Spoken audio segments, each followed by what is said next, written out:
Go ahead and visit Wix.com and log into your account. When you log into your account, you will see your portfolio that we worked on for Unit 1. You're going to click on Site Actions and you want to edit the site. I'm going to start by adding a new page to our portfolio.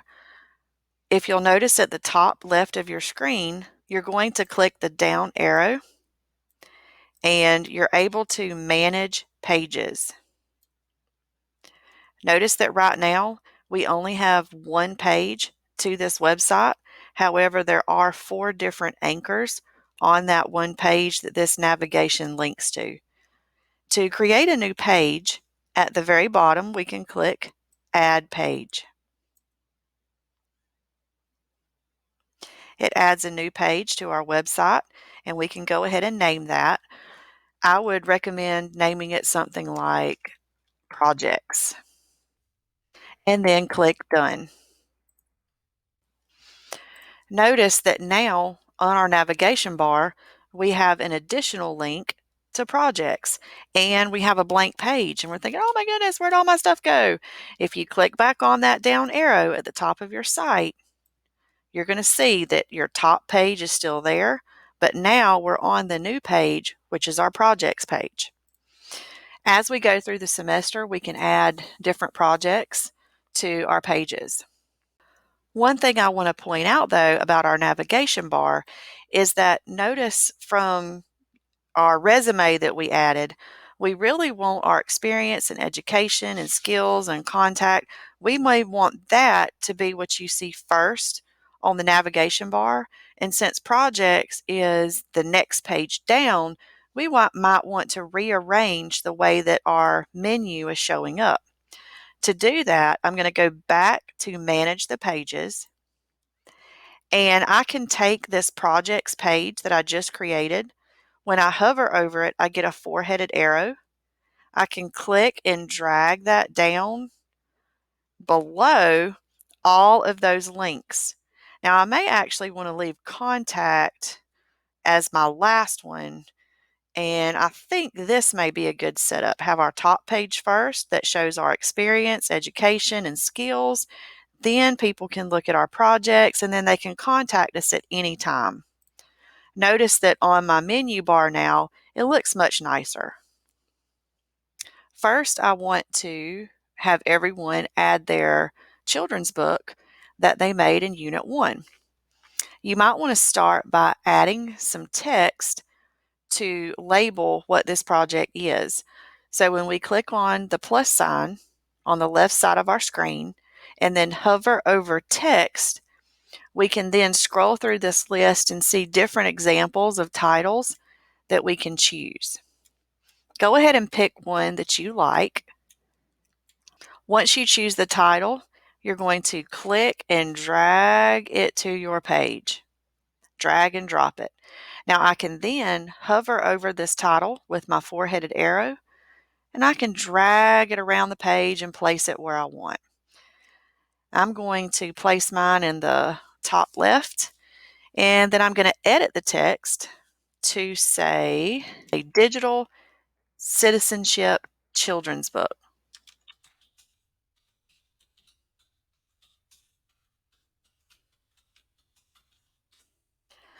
Once I type the text, I can highlight it and then further edit it in my text settings if I wish, changing the size, bold, italics, underline, change the color, highlight it. There's also different effects that we can apply.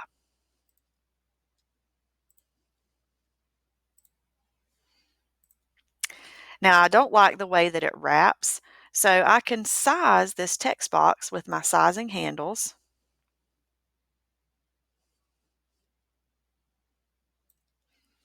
So that it fits nicely on the page.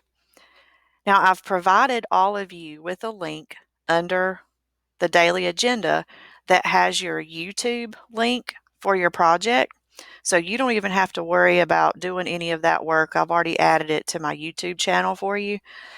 But we do need to add the video to our page. So we're going to click the Add button. Notice in our list of choices here, which is so many choices, we can go to video and music. If I choose single video players, I can then take my either video upload or the YouTube link and drag it over. I'm actually going to use this YouTube link, so I take it and drag it to the page. Then I can adjust that, put it where I would like it. You may want to center it under your title. Notice that you get a helpful purple guideline to show you that it's centered. You may want to center it on the page. You decide what you think looks best. Now, once you have it placed, we're going to change the video. So we click Change Video. Below this YouTube option, it asks us, what's the video's web address? Well, I've provided that for you, and so you just need to copy and then paste the link to your actual YouTube video that I gave you. Underneath that, we can choose whether or not it autoplays. That means that as soon as someone comes to the page, does it automatically start playing, or do they have to click play? And we can even loop it so that it plays over and over and over. We can add a description of the video if we wish, and that would be a perfect place for you to put the 3-sentence paragraph that you created at the end of Unit 1.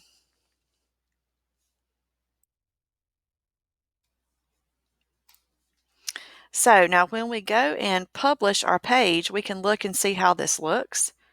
So if I click Publish, and then I view my site,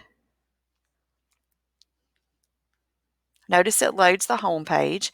I have my link up here for my projects, which I can go to. It takes me to my projects page, Digital Citizenship Children's Book, and I'm able to click and watch the video. I want to talk to you today about the Digital Citizenship Project. Now, I added the actual video with the instructions because I haven't created a children's book myself, but I just wanted to show you how that worked. Now, remember that to get back to the home page, all we have to do is to click our name in the top left corner that we hyperlinked to our home page the first time we ever created this portfolio. And now you have an example of some work that you've done from Unit 1.